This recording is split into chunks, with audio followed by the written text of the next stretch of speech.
मेरे प्यारे बच्चों, आप सभी को नमस्कार। सिलेक्शन सीरीज की नए कॉन्सेप्ट वीडियो में आप सभी का स्वागत है।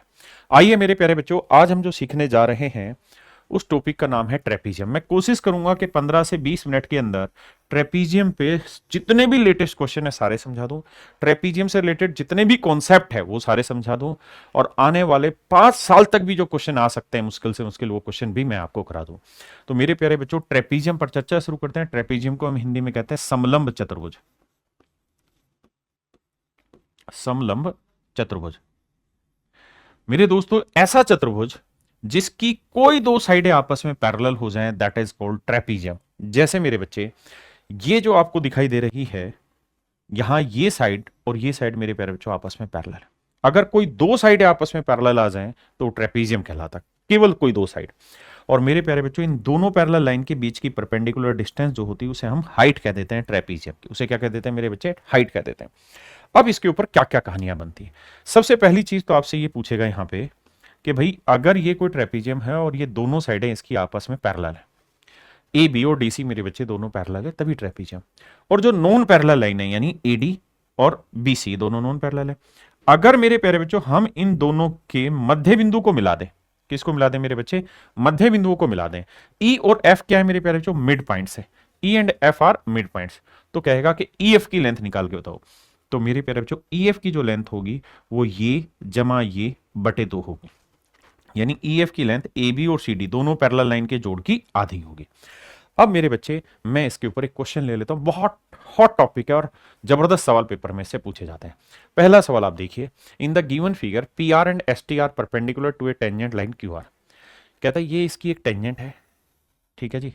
इसके ऊपर पी आर और एस टी ये दो लाइनें, दी गई आकृति में स्पर्श रेखा क्यू आर पर पी आर तथा एस टी लंब है। कह रहा है पी आर भी इसके ऊपर परपेंडिकुलर है और एस टी भी मेरे प्यारे बच्चों इसके ऊपर परपेंडिकुलर है। अब बाबू, आप ये बात भी बहुत अच्छे से जानते होगे, ज्योमेट्री पढ़ी है, कि ये सर्कल की टेंजेंट है। ऐसा मैं कह रहा हूं या सवाल? नहीं सर, सवाल कह रहा है। और अगर ये सर्कल की टेंजेंट और ये सर्कल का सेंटर है, तो सर्कल के सेंटर से जब भी टेंजेंट पॉइंट को मिलाएंगे तो ये मेरे प्यारे बच्चों 90 डिग्री का एंगल बनेगा। आपने कहा हाँ। तो सर, एक मोटी मोटी बात यहां से समझ में आनी चाहिए, और वो ये कि सर ये भी 90 है, ये भी 90 है, ये भी 90 है। इसका मतलब मेरे बच्चे ये हुआ कि अगर किसी लाइन पे तीन लाइनें 90 90 बना रही है तो तीनों लाइनें आपस में पैरेलल है। तीनों लाइनें मेरे प्यारे बच्चों आपस में क्या है? पैरेलल है। यानी ये लाइन दोनों पैरेलल है और इसी के पैरेलल ये लाइन। आपने कहा जी ठीक है। और बताइए, अब अगली बात सुनिए बाबू। अब अगर मैं आपको ये कह दूं कि भाई ये ट्रेपीजियम है, ध्यान से देखना, ये ट्रेपीजियम है। आप कहेंगे हाँ सर दिखाई दे रही है, हमें कोई दिक्कत थोड़ी है इसको समझने में। ये ट्रेपीजियम है, दिखाई दे रही है, और हम मान ले रहे हैं इस बात को कि ये ट्रेपीजियम बिल्कुल ठीक है। अगर मेरे प्यारे बच्चों ये ट्रेपीजियम है, अगर ये ट्रेपीजियम है, अगर ये ट्रेपीजियम है जो आपको दिखाई दे रही है, अगर ये ट्रेपीजियम है, तो आप इस बात को भी बखूबी जानते हैं कि ओ क्या है? सर्कल का सेंटर। और अगर ओ सर्कल का सेंटर है तो ये इस पार्ट को दो बराबर भागों में बांटेगा, डायमीटर को, यानी मिड पॉइंट हुआ। तो मेरे बच्चे, ये लाइन और ये लाइन दोनों पैरेलल है और ये मिड पॉइंट है, और ये लाइन भी इनके पैरेलल है, तो ये 1:1 के रेशियो में बांट रहा है, तो ये भी 1:1 के रेशियो में बांटेगा। आप कहेंगे बिल्कुल ठीक है। अब सवाल में कह रहा है कि पी क्यू वृत्त के केंद्र बिंदु ओ से गुजरता है जिसका व्यास 10 सेंटीमीटर है। पी क्यू जो है मेरे प्यारे बच्चों, वो सर्कल का एक मिनट, एस टी लंब है। पी क्यू वृत्त के केंद्र बिंदु ओ से गुजरता है मेरे प्यारे बच्चों, बिल्कुल ठीक है। पी क्यू केंद्र ओ से गुजरता है जिसका व्यास 10 सेंटीमीटर है। कहता है जिसका जो डायमीटर है वो 10 सेंटीमीटर। पी आर की लंबाई 9 सेंटीमीटर है। पी आर की लंबाई है मेरे बच्चे 9 सेंटीमीटर, ये लेंथ है 9 सेंटीमीटर। तो सवाल में कह रहा है कि एस टी की लंबाई निकाल के बताइए क्या होगी। अब मेरे बाबू मुझे एक बात बताना, अगर सर्कल का डायमीटर 10 है, अगर सर्कल का डायमीटर 10 है तो रेडियस कितनी होगी? 5। और सर्कल के सेंटर से किसी भी पॉइंट को मिलाएंगे तो ये क्या कहलाएगी? रेडियस। तो यही 5। तो ये 9 है, ये लेंथ मुझे निकालनी है, ये लेंथ 5 निकल के आ रही है और पैरेलल है, और ये मिड पॉइंट है क्योंकि सेंटर है, तो दो बराबर भागों में बांटेगा। तो अभी पीछे कॉन्सेप्ट एक्सप्लेन किया कि किसी ट्रेपीजियम में जो नॉन पैरेलल लाइन है उनके मिड पॉइंट को मिलाएंगे तो उसकी लंबाई इन दोनों की लंबाई के जोड़ का आधा होगा। तो यहां मेरे बच्चे वही काम करना है कि भाई ये 5 जो है ये बेसिकली हाफ होगा किसके? दोनों पैरेलल लाइन के जोड़ के आधा, 9 जमा एक्स का। आपने कहा जी बिल्कुल ठीक है। तो मेरे बच्चे 5 दूनी 10, 9 उधर जाएगा माइनस का, तो एक्स की वैल्यू आई 1। इसका मतलब मेरे बच्चे, जो लाइन एस टी है इसकी लेंथ 1 सेंटीमीटर। एस टी की लेंथ कितनी? 1 सेंटीमीटर। आपने देखा कितना छोटा सा कॉन्सेप्ट है, लेकिन इसके ऊपर क्वेश्चन कितना बढ़िया पूछा हुआ है। अब आते हैं आगे। आइए मेरे प्यारे बच्चों, अगर मेरे प्यारे बच्चों ये कोई ट्रेपीजियम है, समलंब चतुर्भुज जिसकी दो भुजाएं आपस में समानांतर हैं। और इस बार वो ये कह रहा है कि मिड पॉइंट नहीं है ई और एफ, बल्कि वो ये कह रहा है कि इस लेंथ की मतलब इस वाली साइड की लेंथ अगर एम है और इस वाली साइड की लेंथ अगर एन है, यानी ये जो लाइन है ई और एफ वाली जो लाइन है, ई पॉइंट इस लाइन को एम इज टू एन में बांट रहा है, ये भी एम इज टू एन में ही बांट रहा है मेरे बच्चे, ऐसा सवाल कह रहा है। तो अब आपसे कहेगा कि भैया ई एफ की लेंथ निकाल के बताइए, ई एफ की लेंथ निकाल के बताइए। तो मेरे प्यारे बच्चों ई एफ की लेंथ निकालने का सूत्र होगा क्या कि भैया इस एम को गुना करना है ए से, क्रॉस ले जाना है, एम को ए से गुना करना है, इस एन को गुना करना है बाबू बी से, और बटे में लिख लेना है एम प्लस एन। ये मेरे प्यारे बच्चों आपकी लेंथ ई एफ निकल के यहां से आ जाएगी। अब इस कॉन्सेप्ट पे क्वेश्चन लेते हैं। देखिए जी सवाल में कह रहा है in a trapezium P Q R S, P Q and S R parallel. ये दोनों लाइनें मेरे बच्चे पैरेलल है।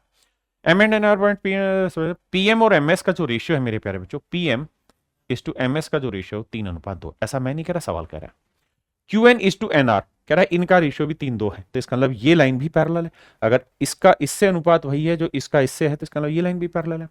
अब कह रहा है कि आर एस की लेंथ है भैया कितनी, ये रुपीज नहीं लिखा हुआ, आर एस लिखा हुआ मेरे बच्चे।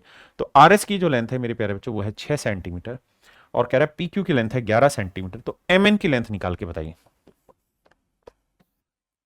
तो मेरे प्यारे बच्चों एम एन की जो लेंथ होगी उसका क्या सूत्र होगा, तो एम एन की लेंथ निकालने का सूत्र होगा कि इस 2 को गुना करो सर 11 से, क्रॉस जाएगा, 11 दूनी 22, 3 को गुना करो 6 से, तो 3 6 18, और बटे में ले आओ सर 2 जमा 3। तो मेरे बच्चे 18 और 22 का जोड़ होगा 40, 40 को 3 और 2 5 से भाग देंगे तो उत्तर आएगा 8। तो एम एन की लेंथ आएगी मेरे प्यारे बच्चों कितनी, 8। क्या आप मेरी बात से सहमत है? आइए जी नेक्स्ट पे। अब मेरे बच्चे ये बहुत ही बेहतरीन कॉन्सेप्ट है, बड़े ध्यान से सुनिएगा। अभी तक मैं आपको ये कह रहा था कि मेरे बेटे अगर कोई ट्रेपीजियम है और ये लाइन पैरेलल है, तो अगर ये मिड पॉइंट है तो इस लाइन की जो लेंथ होगी वो इन दोनों के जोड़ का आधा होगा। अगर इन दोनों साइड की लेंथ का रेशियो दे रखा है तो इसको इससे गुना करो जमा इसको इससे गुना करो और बटे में ये जमा ये कर दो, तो निकल जाएगा पी क्यू। लेकिन मेरे बाबू अगर यहां पे साइड की लेंथ का रेशियो ना देखे, वो ये कह दे कि भाई इस वाले टुकड़े का एरिया है एम और इस वाले टुकड़े का एरिया है मेरे प्यारे बच्चों एन। अगर इनके एरिया का रेशियो दे दे मेरे प्यारे बच्चों एम इज टू एन, अगर इनके एरिया का रेशियो दे दे एम इज टू एन, और फिर आपसे सवाल में पूछे कि भैया साइड की लेंथ का रेशियो बताइए या पी क्यू की लेंथ निकाल के बताइए क्या होगी, तो मेरे बच्चे शॉर्टकट समझना, सीधा डायरेक्ट रिजल्ट। क्या करना होता है कि मेरे प्यारे बच्चों एम, चूंकि ये एरिया है, ध्यान रखना एम और एन दोनों ही एरिया है, शब्दों को आराम से समझना, ये दोनों ही एरिया है। तो इस एम को मल्टीप्लाई करना है ए स्क्वायर से, एन को मल्टीप्लाई करना है बी स्क्वायर से। फिर से समझाता हूं, उल्टा जाएगा, एम को मल्टीप्लाई करना है ए स्क्वायर से, एन को मल्टीप्लाई करना है बी स्क्वायर से, और बटे में कर देना है एम प्लस एन, और पूरे का कर देना स्क्वायर रूट। ये मेरे प्यारे बच्चों निकल के आ जाएगा पी क्यू, ये निकल के आ जाएगा पी क्यू। अगर सवाल में ऐसा हो कि वो ये कह दे कि भाई ये जो लाइन है पी क्यू ये इसको इक्वल एरिया में बांट रही है, तो इसका मतलब एम का भी एरिया 1 है और एन का भी एरिया 1 है, तो 1 को ए स्क्वायर से गुना करो, 1 को बी स्क्वायर से गुना करो, मतलब ही नहीं होगा, यही रहेगा ए स्क्वायर प्लस बी स्क्वायर, और बटे में एम प्लस एन, यानी 1 जमा 1 उत्तर क्या आएगा 2। तो अगर साइड की लेंथ का रेशियो ना देखे मेरे प्यारे बच्चों, एरिया का रेशियो दे दे, तो कॉन्सेप्ट होगा ये वाला। अब इसके ऊपर सवाल लेते हैं, पढ़िए जी। कह रहा है भैया दिए गए चित्र में मेरे प्यारे बच्चों एबीसीडी जे ट्रेपीजियम जिसके अंदर ये तीनों ही लाइनें आपस में पैरेलल है, ऐसा सवाल कह रहा है। ए बी की लेंथ है मेरे प्यारे बच्चों 20, सी डी की लेंथ है 10, ई एफ सी डी का एरिया 1 और ए बी सी डी का एरिया 4। कह रहा पूरा एरिया है 4, ये एरिया है 1, तो मेरे बच्चे ये वाला एरिया कितना बचा 3। ध्यान से मेरी बात सुनिए, पूरा area E F C D का एरिया था 1 और पूरी ए बी सी डी का एरिया 4, 4 में से 1 गया 3 है। अब मेरे प्यारे बच्चों हमें क्या निकालना है, ई एफ। ई एफ की लेंथ क्या होगी, इसको इसके वर्ग से गुना करो, तो 1 गुना 20 का वर्ग जमा इसको इसके वर्ग से गुना करो माफ करना भाई, 3 गुना 10 का वर्ग, और बटे में लिखना है मेरे बच्चे क्या, 1 जमा 3, और पूरे का क्या करना है बाबू स्क्वायर रूट। अब देखिए ये आया 400, ये 300, 400 300 700, 700 बटे 4, तो मेरे प्यारे बच्चों 700 बटे 4 जब करोगे तो 7 गुना 100 बटे 4 करते हैं। देखो 4 से काटेंगे 25, 25 का वर्गमूल आएगा 5 और रूट 7 फंसा रह जाएगा, तो 5 रूट 7 मेरे प्यारे बच्चों मेरी लेंथ होगी। ऑप्शन सी आपका एब्सोल्यूट राइट आंसर। देखिए बाबू, अगर सवाल में ऐसा कह दे, कैसा सवाल में ये कह के जी कोई ट्रेपीजियम में ये दोनों लाइनें आपस में पैरेलल है, ये इसका डायगोनल है, ये इसका डायगोनल है। अभी तक हम पढ़ रहे थे कि अगर नॉन पैरेलल साइड्स के मिड पॉइंट को मिलाया जाए, लेकिन अगर मेरे प्यारे बच्चों डायगोनल के यानी विकर्ण के मध्य बिंदुओं को अगर मिला दिया जाए, विकर्ण के मध्य बिंदुओं को अगर मिला दिया जाए, यानी ए सी का मिड पॉइंट ले ले और बी डी का मिड पॉइंट ले ले, तो ये मिड पॉइंट है ई एफ। अगर डायगोनल के मिड पॉइंट को मिलाएंगे मेरे बच्चे, तो फिर लेंथ कैसे निकलेगी? तो बाबू तरीका होगा कि अगर ये लेंथ बड़ी वाली है ए है और ये लेंथ छोटे वाली है दैट्स ए बी, तो इसकी जो लेंथ होगी ना मेरे प्यारे बच्चों, इसकी जो लेंथ होगी वो निकल के आ जाएगी कितनी, बड़े वाली में से छोटे वाली घटा दो और फिर 2 से भाग दे, तो ई एफ की लेंथ आ जाएगी ए माइनस बी बाई 2। ये मेरे प्यारे बच्चों अगर डायगोनल के मिड पॉइंट पूछे तो की कहानी है। जैसे आइए, A B C D is a trapezium, P and Q are the mid points of diagonal. कहता है पी और क्यू जो है वो विकर्णों के मध्य बिंदु है। ए बी और पी क्यू की लेंथ है 4 सेंटीमीटर और 3 सेंटीमीटर, ये लेंथ है मेरे प्यारे बच्चों 3 centimetre. Find the value of DC, तो कहता है डीसी की लेंथ बताइए। तो मेरे प्यारे बच्चों मैंने बताया कि पी क्यू की लेंथ जो होगी यानी जो डायगोनल का मिड पॉइंट मिलाएंगे तो क्या होगी, बड़े में से छोटा घटाएंगे, एक्स माइनस 4 बटा करेंगे 2। अब पी क्यू की लेंथ कितनी मेरे बाबू, 3, तो 3 दूनी 6, तो एक्स माइनस 4 बराबर 6, तो 4 इधर आके प्लस का होगा तो एक्स की वैल्यू आई 10। ऑप्शन डी मेरे प्यारे बच्चों मेरा एब्सोल्यूट राइट आंसर। वैसे भी आप ये सोच सकते हैं कि सर 3 का डबल क्या होगा 6, तो मतलब इन दोनों का डिफरेंस 6 होगा, तो ये 4 है तो 4 में 6 जोड़ा 10 ही वैल्यू आई। मेरे प्यारे बच्चों देखिए मेरा उद्देश्य एक ही है कि किसी भी कॉन्सेप्ट को जड़ मूल से आपको पूरी तरह खत्म करा दो, अच्छे तरीके से तबियत से आपको खत्म करा दिया जाए। आइए अब आते हैं मेरे प्यारे बच्चों ट्रेपीजियम में, अगर डायगोनल पूछ ले कि भाई डायगोनल की वैल्यू निकालिए, इन दोनों विकर्णों के बारे में कुछ पूछ ले, तो फंडा ये रहता है मेरे प्यारे बच्चों कि दोनों डायगोनल की लेंथ के स्क्वायर का सम इक्वल नहीं होते, नॉन इक्वल होते, यानी ये लेंथ अलग होगी ये लेंथ अलग होगी। तो मेरे बच्चे दोनों विकर्णों की लंबाई के वर्गों का योग, यानी मेरे प्यारे बच्चों A C square plus B T square बराबर होगा किसके, दोनों जो नॉन पैरेलल लाइनें हैं एडी और BC square, AD square plus BC square plus में होगा ट्वाइस ऑफ बोथ पैरेलल लाइनें।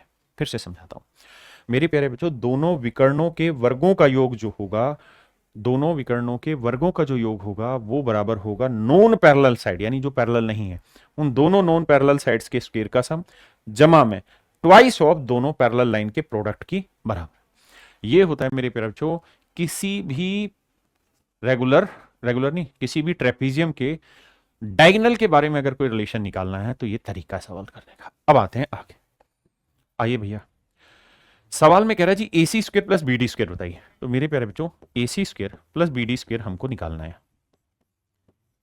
अब इसका फार्मूला भी बताया तुमको बाबू, क्या रहता है, दोनों नॉन पैरेलल लाइन यानी A D square plus B C square plus में ट्वाइस ऑफ दोनों parallel line A B into D सी।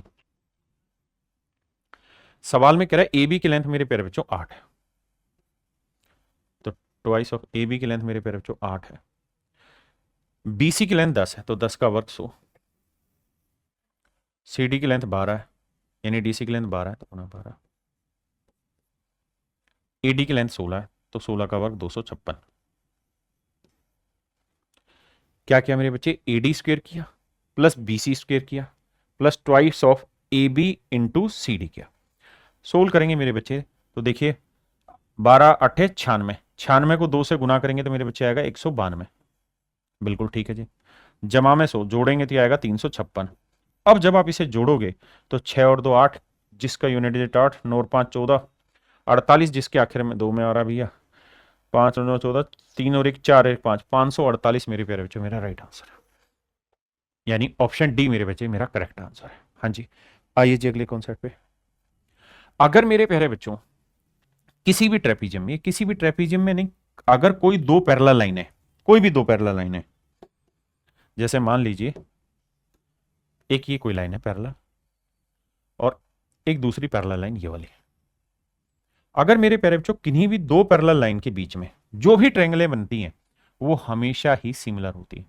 क्यों होती है ध्यान देना, अगर मैं इसको इससे मिला दे रहा हूं तो मेरे बच्चे तय है कि दोनों लाइनें पैरेलल हैं, ये वाली और ये वाली। तो ये वाला एंगल और ये वाला एंगल इक्वल होगा। आप कहेंगे बिल्कुल ठीक बात है। ऐसे ही मेरे बाबू, इन्हें हम क्या कहते हैं, अल्टरनेट इंटीरियर एंगल, एकांतर अंतःखंड के कोण। ऐसे भैया इसको इससे मिला देंगे तो मेरे प्यारे बच्चों क्या होना है, ये वाला एंगल और ये वाला एंगल मेरे प्यारे बच्चों बराबर होगा। बिल्कुल होगा जी। इसे भी हम क्या कहेंगे, अल्टरनेट इंटीरियर एंगल। और मेरे बाबू ये वाला कोण और ये वाला कोण भी बराबर होगा, इसे हम कहते हैं वर्टिकली अपोजिट एंगल, शीर्षाभिमुख कोण, शीर्षाभिमुख कोण। तो दो समानांतर रेखाओं के बीच में जब भी दो त्रिभुज बनाओगे तो हमेशा ही समरूप होंगे। क्यों होंगे? क्योंकि इसके तीनों कोण और इसके तीनों कोण मेरे प्यारे बच्चों आपस में बराबर है। आपने कहा सर बिल्कुल ठीक बात, हम इस पॉइंट को समझते हैं। अब इसी आधार पर आप इस बात को समझिए कि जो ट्रेपीजियम है, ट्रेपीजियम की दोनों साइडें पैरेलल, ये वाली और ये वाली, और अगर दो साइडें पैरेलल हैं तो इनके बीच में जो ये त्रिभुजें बनती हैं, ये दोनों ही ट्रायंगल क्या होती हैं, सिमिलर। और अगर मेरे बच्चे दोनों त्रिभुजें सिमिलर हैं, समरूप हो गई, सिमिलर ट्रायंगल हो गई, तो हर एक करस्पॉन्डिंग साइड्स का रेशियो सेम होगा। बिल्कुल ठीक है जी। तो करस्पॉन्डिंग साइड से मतलब क्या हुआ जी, मतलब हुआ कि यहाँ अल्फा के सामने ओडी है तो यहाँ अल्फा के सामने ओबी है। ऐसे यहाँ एओ है तो यहाँ ओसी है। मतलब ओसी बटे ओए यानी पूरा डायगोनल, ओसी बटे ओए उसका टुकड़ा, सीडी बटे ये वाली लाइन बटे ए बी, और ओडी बटे ओ बी। ये मेरे बच्चे सिमिलरिटी का रेशियो है। अब इस पे सवाल लेते हैं, करिए जी। क्वेश्चन में कह रहा है बाबू ए बी सी डी एक समलंब चतुर्भुज है जिसमें A B D C parallel है, यानी ये दोनों भुजाएं आपस में समानांतर है। कह रहा है जी एपी की लेंथ है 3x-1, दिस इज 3x-1। बहुत बढ़िया जी। पीसी की लेंथ है 5x-3, 5x-3, ये बात भी सही है। बीपी की लेंथ है मेरे बच्चे 2x+1, बहुत बढ़िया। और मेरे बच्चे पीडी की लेंथ है 6x-5, ये लेंथ है मेरे प्यारे बच्चों 6x-5। अब इस वाले कॉन्सेप्ट में मैंने आपको समझाया क्या कि भाई ओडी बटे ओबी, ओडी बटे ओबी बराबर होगा ओसी बटे ओए। आपने कहा जी ठीक है। अब मेरे प्यारे बच्चों अगर मैं इन्हें क्रॉस मल्टीप्लाई कर दूं तो ध्यान देना, ओडी इंटू ओए बराबर होगा ओबी इंटू ओसी। आपने कहा ठीक है। अब क्या कहना चाह रहे हो सर? मैं आपको यह समझाना चाह रहा हूं भैया कि देखो ओडी इज टू ओए, ओ डी इज टू ए ओए, यानी इन दोनों का प्रोडक्ट, ओडी इज टू ओए, इन दोनों का प्रोडक्ट हमेशा बराबर होता है इन दोनों के प्रोडक्ट के, ओसी इज टू ओबी के प्रोडक्ट के बराबर है। यानी तीर के निशान चल रहे हैं एक दूसरे के में ऐसे, यानी इन दोनों का प्रोडक्ट और इन दोनों का प्रोडक्ट मेरे प्यारे बच्चों हमेशा ही बराबर होता है। तो हमें लेंथ दे रखी है, हम चाहें तो या क्वाड्रेटिक इक्वेशन बनाएं या फिर इस क्वेश्चन को सोल्व कर लें। देखिए भैया कैसे सोल्व किया जाए सवाल को। देखिए मेरे बच्चे, इन दोनों का अगर मैं प्रोडक्ट करूं तो 6x-5 इंटू 3x-1, ऐसे इन दोनों का यहां प्रोडक्ट करूं मेरे बच्चे तो 5x-3 इंटू में 2x+1। अब देखना भाई, 6x को 3 से करेंगे 18x आया, -6x आया, -15x आया और +5 आया। यहां करेंगे मेरे बच्चे 5 दूनी 10x² आया, +5x आया मेरे बाबू, -3 दूनी 6x आया और -3। पहले इतनी बात को समझो ध्यान से। अब ये 10x इधर लाओगे तो मेरे बच्चे बचेगा कितना, 8x²। 15 और 6 को जोड़ेंगे मेरे बच्चे बचा 21, और यहाँ 6 में से 5 गया मेरे बच्चे -x, -x इधर आओगे किसका होगा, प्लस का, तो 21 में से x घटाओगे तो मेरे बच्चे क्या बना, 20x। अब यहाँ -3 है, इधर लाओगे प्लस का तो 5 और 3 8, तो ये बन गई आपकी क्वाड्रेटिक इक्वेशन। आप चाहो तो इसको और सिंपलेस्ट फॉर्म कर सकते हो, 4 से कॉमन ले दे, 4 दूनी 8, 2x² -4 5 20x और 4 दूनी 8। पहले इतनी बात को समझो। अब बाबू मैं इसको शॉर्ट में भी समझाऊंगा आपको, लेकिन पहले मैं डिटेल समझाता हूं। अब ये जो क्वाड्रेटिक इक्वेशन बनी, अब इस क्वाड्रेटिक इक्वेशन की कहानी को समझो कि क्वाड्रेटिक इक्वेशन सोल्व करनी आपको आती होगी। देखिए मेरे दोस्त, करना क्या है, हमें ये समझना है कि ऐसे दो नंबर जिन्हें मल्टीप्लाई करें तो 4 आए और डिफरेंस जोड़े घटाएं तो -5, तो क्या हो सकते हैं सर, -4 और -1। ये है मेरे प्यारे बच्चों फैक्टर। तो सॉल्यूशन में क्या होगा, +4 + 1, ऐसे ही मैं एक क्वाड्रेटिक इक्वेशन के ऊपर भी आपको सिलेक्शन सीरीज में वीडियो डालूंगा फुल कॉन्सेप्ट के साथ, तो वो समझना। अब देखना, 2 से भाग दे दीजिए क्योंकि यहाँ तो कोएफिशिएंट 2 था, तो आप देखेंगे कि x की एक वैल्यू तो आएगी 2 और एक वैल्यू आएगी 1/2। दोनों वैल्यू सेटिस्फाई करेंगे यहाँ पे। अब मेरे बच्चे हमसे पूछा है क्या, db की वैल्यू बताओ। तो db को जोड़ेंगे तो 6x - 5 प्लस 2x + 1 जोड़ेंगे तो 6 2 8x - 4, तो ये वैल्यू आई 8x - 4। आपने कहा ठीक है। अब मेरे बच्चे अगर मैं x की वैल्यू 1/2 ले लूं जो हमारी सोल्व होके आई थी यहाँ पे, तो होगा क्या कि 1/2 लेंगे तो ये 4 में 4 गया 0 आ जाएगा, गलत होगा। तो 2 ले लेते हैं, 8 दूनी 16, 16 में 4 गया 12, और ये केवल एक ही ऑप्शन में, दैट इज ऑप्शन बी। एक तरीका तो है मेरे बच्चे सवाल को सोल्व करने का ये। अब आता है अगले तरीके पे कि अगर हमें दूसरे तरीके से इसी क्वेश्चन को सोल्व करना होता, ऑप्शन से जाना होता, तो फिर कैसे जाते। देखिए मेरे बच्चे, हमसे डीबी की वैल्यू पूछिए, तो ये है मेरा डीबी। इस डीबी की लेंथ निकालते हैं क्या अपनी। तो आप देख रहे हैं ये 6x - 5 है प्लस 2x + 1 है, जोड़ेंगे तो 6 2 8x और 5 में से 1 गया मेरे बच्चे 4। ये होगी डीबी की लेंथ। अब ये मान लीजिए किसी भी चीज के इक्वल है, लेट से a के इक्वल है, तो 8x की वैल्यू किसके बराबर आ जाएगी, a + 4, यानी जो भी मेरा आंसर होगा उसमें 4 जोड़ के जो उत्तर आएगा वो 8 का मल्टीपल होना चाहिए। हाँ है ना, 8 का मल्टीपल होना चाहिए इस सवाल के लिहाज से, क्योंकि पॉइंटों में आंसर नहीं। तो मेरे बच्चे 14 में 4 जोड़ेंगे, क्योंकि आंसर में 4 जोड़ के 8 का मल्टीपल, 14 में 4 जोड़ा 18, 18 8 का मल्टीपल है नहीं। 10 में 4 जोड़ा 14, 8 का मल्टीपल है नहीं। 16 में 4 जोड़ा 20, 20 8 का मल्टीपल है नहीं। लेकिन 12 में 4 जोड़ा 16, 16 8 का मल्टीपल है। तो इस लिहाज से मैं तुक्केबाजी करना चाहूं तो ऑप्शन बी पे मैं सीधा सीधा पहुंच सकता हूं, जब मैं इतनी बात को समझ जाऊं तो। आइए बाबू, अब मेरे प्यारे बच्चों हम बात करते हैं कि किसी भी ट्रेपेजियम का अगर हमें एरिया निकालना हो तो एरिया निकालने का क्या सूत्र होता है। तो मेरे प्यारे बच्चों ये 2 लाइनें पैरेलल हैं, ये इनके बीच की परपेंडिकुलर डिस्टेंस है जिसे हम h से डिनोट कर रहे हैं, और 2 पैरेलल लाइन के बीच की परपेंडिकुलर डिस्टेंस हर जगह बराबर आने। तो ट्रेपेजियम का एरिया निकालना है तो इसका सूत्र होगा half into sum of both parallel line into में perpendicular distance between both parallel line. किसी भी समलंब चतुर्भुज का क्षेत्रफल होगा 1/2 गुना दोनों समानांतर रेखाओं की लंबाइयों का योग गुना में उनके बीच की लंबवत दूरी। ये मेरे प्यारे बच्चों इसका एक सूत्र होगा। अब हम इसी सूत्र का प्रयोग करके इसका आंसर निकालते हैं। कहते हैं एक समलंब के आकार के एक मैदान का क्षेत्रफल दे रखा है, यानी ट्रेपेजियम का एरिया दे रखा है। इसकी समानांतर भुजाओं के बीच की जो लंबवत दूरी है, यानी जो परपेंडिकुलर डिस्टेंस है, वो दे रखी है मेरे बच्चे। कितनी दी हुई है सर हमको? सर वो परपेंडिकुलर डिस्टेंस जो है वो 24 है। कहता है जी जो पैरेलल लाइनें हैं उनकी लेंथ का रेशियो है 5:3, यानी ये 5x से मान लीजिए तो 3x है। तो एरिया क्या हो जाएगा जी, half into sum of both parallel है। तो 5 और 3 का जोड़ेंगे मेरे बच्चे, 5 और 3x 8x into perpendicular distance between both parallel line, that is 24। ये होगा मेरे प्यारे बच्चों मेरा एरिया, और एरिया किसके बराबर है, 1440 के। अब आइए ध्यान से, बड़े ध्यान से मेरी बात को सुनना। 2 से काटेंगे मेरे बच्चे 12 आया, 12 से काटेंगे 12 12 144, 8 से काटेंगे 15 है, यानी x की वैल्यू आई 15। अब हमसे क्या पूछ रहा है, तो लंबी समानांतर भुजा की लंबाई ज्ञात करो। तो लंबे वाली लेंथ क्या है 5x, तो x की वैल्यू 15, 15 5 75 सेंटीमीटर। तो जो बड़ी पैरेलल लाइन है उसकी लेंथ है मेरे प्यारे बच्चों 75 सेंटीमीटर। कहते हैं बाबू 75 सेंटीमीटर।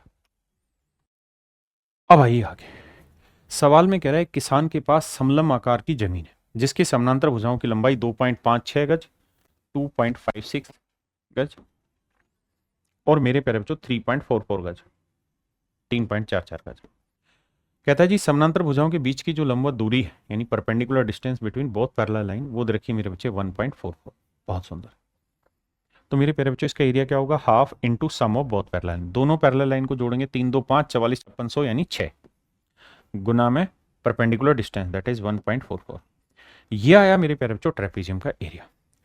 अब सवाल में ये कह रहा है कि जमीन को जोतने का खर्चा 1800 रुपए प्रति वर्ग गज। कहता है जमीन को जोतने का खर्चा जो है वो 1800 रुपए प्रति वर्ग गज है। तो ये आया एरिया, गुना कर देंगे मेरे प्यारे बच्चों 1800 से, ये होगा मेरा आंसर। अब 2 जीरो से डेसिमल हटा, बिल्कुल ठीक है, 2 से काटेंगे 3 आया। अब मुझे ढूंढना है कौन सा आंसर होगा। यहां से मेरे बच्चे अब यूनिट डिजिट का खेल शुरू होता है। 3 चौके 12, यूनिट डिजिट आया 2, 2 8 16, इकाई का अंक आया 6। तो जिस भी ऑप्शन का इकाई का अंक 6 होगा वो मेरा आंसर है। और मजे की बात ये केवल और केवल एक ही ऑप्शन है जिसमें इकाई का अंक 6। अगर ये यूनिट डिजिट 2-3 ऑप्शन में फंस जाता फिर क्या करते हैं? तो सर हम डिजिटल सम लगाते, है ना। और डिजिटल सम यहां से समझ में आ रहा था कि 18 9 से भाग होने वाला है, तो इकाई का मतलब जो आंसर होगा वो 9 से भाग होने वाला चाहिए। तो फिर हम ऑप्शन से जाते, नहीं तो फिर पूरा कैलकुलेट करना पड़ता। आइए जी, यहां सवाल में कह रहा है in a trapezium A B C D B A E is 30 degree, ये 30 है, ये 45 है। ए बी की लेंथ है मेरे प्यारे बच्चों 12, ये लेंथ है मेरे प्यारे बच्चों 12 सेंटीमीटर। तो कहता है ट्रेपीजियम का एरिया बताइए।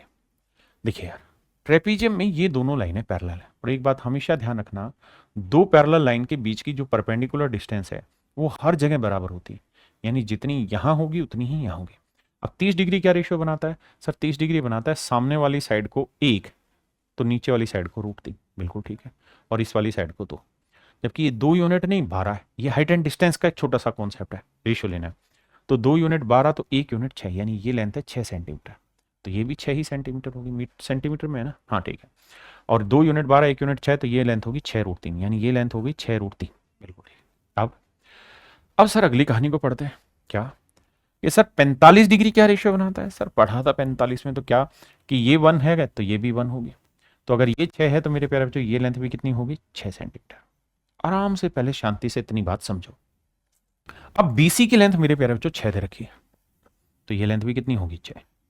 तो अगर मैं ये पूछूं टोटल लेंथ कितनी बनी, तो आप कहेंगे 6 6 12 जमा 6√3, बिल्कुल ठीक है। ये वाली लेंथ कितनी है सर? 6। परपेंडिकुलर डिस्टेंस कितनी है? 6, तो एरिया हो जाएगा half into sum of both parallel line. तो 12 जमा 6√3 में 6 जोड़ोगे तो ये आएगा 18 जमा 6√3। भाई 12 जमा 6√3 जमा 6, तो 18 जमा 6√3, और ये वाली लेंथ कितनी मेरे प्यारे बच्चों? Perpendicular distance 6। अब देखते हैं कौन से ऑप्शन में आंसर दे रहा है। तो मेरे बच्चे हम चाहें तो गुना भी कर सकते हैं, 18 कॉमन ले लेते हैं, तो देखो यार 12, देखो भाई ध्यान से ऑप्शन हमें कौन सा देने लग रहा है यहाँ पे, बिल्कुल सिंपल है यार, यहाँ से 6 कॉमन ले लेते हैं, तो यहाँ 3 जमा √3 बचा, 6 3 18, तो मेरे प्यारे बच्चों ऑप्शन ए हमारा करेक्ट आंसर, ऑप्शन ए मेरे बच्चे करेक्ट आंसर। अब आइए अगली बात पे, अगर मेरे बाबू हम ट्रेपीजियम की बात करें तो आप एक चीज समझे कि ट्रेपीजियम में ये दो लाइनें पैरेलल होंगी, बिल्कुल, तो ये बेसिकली इसके डायगोनल होते हैं, बिल्कुल होते हैं सर। और भैया जी इसके जो डायगोनल होते हैं उसमें खास बात होती है क्या, कि ये वाला जो एरिया है यहां से यहां तक का, और ये वाला जो एरिया है यहां से यहां तक का, ये दोनों एरियाज इक्वल होते हैं, ये और ये दोनों एरिया बराबर होते हैं, यानी A2 इक्वल होगा A4 के। दूसरी बात, ये एरिया डिफरेंट होंगे, A1 ये A3। एक और नई चीज सीखेगा क्या, कि इनका प्रोडक्ट जो होता है ना, इसका इससे प्रोडक्ट और इसका इससे प्रोडक्ट एरिया का, वो हमेशा ही मेरे बच्चे बराबर होता है। जैसे समझाता हूं, बड़े ध्यान से मेरी बात को सुनिएगा। ये मान लीजिए मेरे प्यारे बच्चों कोई ट्रेपीजियम है, और ये है बाबू इसके डायगोनल, ये इसके विकर्ण है। तो कहने का अर्थ ये है कि अगर ये वाला एरिया ए है, ये वाला एरिया बी है, ये वाला एरिया सी है, तो ये वाला एरिया तो बी ही रहेगा। अभी बताइए ना बेटे ये बात, कि ये वाला एरिया और ये वाला एरिया बराबर होता है ट्रेपीजियम में, ये दोनों एरिया बराबर होंगे। तो नियम ये होता है कि क्रॉस प्रोडक्ट होता है, सी का ए से प्रोडक्ट और बी का बी से प्रोडक्ट, तो बी का बी से करेंगे, तो ये रिलेशन रहता है कि भाई B² बराबर सी इंटू ए। और ये ध्यान रखना, ए एरिया है, बी एरिया है, सी एरिया है, ये एरियाज की बात हो रही, किसी और चीज की नहीं। यानी इनके क्रॉस एरिया का प्रोडक्ट, क्रॉस एरिया का प्रोडक्ट हमेशा ही आपस में मेरे प्यारे बच्चों इक्वल होता है। क्या आप इतनी बात से सहमत है? क्या कोई ऐसा भाई है जिसको ये बात समझ ना आ रही हो, पल्ले ना पड़ रही हो? खुल के मुझे बताइए यहाँ पे। अब इस पे सवाल लेते हैं। कहता है ABCD एक समलंब चतुर्भुज है जहां AB और CD पैरेलल है। ये दो डायगोनल ले लेते हैं बेटे, ये A B C D, तो ये दोनों लाइनें मेरे प्यारे बच्चों पैरेलल है। कह रहा है जी AB जो है वो CD का 4 गुना है, AB की लेंथ CD का 4 गुना, यानी ये लेंथ 1 है मेरे प्यारे बच्चों, तो ये लेंथ 4, ऐसा मैं नहीं सवाल कह रहा है। अब कहता है एक विकर्णों को, ये जो डायगोनल है ये एक दूसरे को O पॉइंट पे काटते हैं। आपने कहा ये बात भी ठीक है, तब त्रिभुज DCB और AB का एरिया ज्ञात कीजिए। DCB और AOB का एरिया का, ABO का एरिया का रेशियो होता है। अब मेरे बच्चों एक बात बताना मुझे, क्या थोड़ी देर पहले ही मैंने आपसे एक चीज डिस्कस की, वो ये कि मेरे बच्चे जब भी दो पैरेलल लाइन के बीच में ट्रायंगल बनेंगे ना, तो हर हाल में वो सिमिलर होते हैं। कारण भी समझाया। और अगर सिमिलर है, दो त्रिभुजें अगर आपस में समरूप हैं, तो उनके क्षेत्रफलों का अनुपात वही होता है जो उनकी भुजाओं की लंबाई का वर्ग का अनुपात होता है। तो अगर इनकी भुजाओं की लंबाई 1:4 है, तो एरिया 1 का वर्ग 1 होगा, तो यहां 4 का वर्ग 16 होगा। यानी मेरे प्यारे बच्चों, इसका एरिया 16 होगा तो इसका एरिया 1। आपने कहा ठीक है बाबू। अब मान लो मेरे बच्चे समझने के लिए ये एरिया बी है, तो ये भी बी होना है। अब इन दोनों एरिया का मल्टीप्लीकेशन यानी बी स्क्वायर बराबर होगा इन दोनों एरिया के मल्टीप्लीकेशन 1 गुना 16। अब ढक्कनों समझते हो ना कि 16 का वर्गमूल 4, इसका मतलब ये वाला एरिया कुछ और नहीं 4 आएगा। अब आपसे क्या रेशियो पूछा गया, ध्यान रखना ये एरिया साइड की लेंथ नहीं है। तो आप कहेंगे सर हमसे पूछा डी सी बी का एरिया, डी सी बी का एरिया, तो ये एरिया बना 1 और 4 5। और दूसरा पूछा है ए बी ओ का एरिया, इसका एरिया, तो ए बी ओ का एरिया कितना है मेरे बच्चे 16। तो ऑप्शन सी मेरे प्यारे बच्चों यहां तक सेट है। हाँ है ना। आइए जी आगे। और मेरे बच्चे मैं हर चीज के कॉन्सेप्चुअल पार्ट आपको यहां समझा रहा हूं। आपसे रिक्वेस्ट है कि आप मेरे यूट्यूब चैनल पे जाइए, maths by Rakesh Yadav sir पे। इस पे 5.11 मिलियन सब्सक्राइबर हो गए हैं और मैं डेली इसमें वीडियो डालता हूं।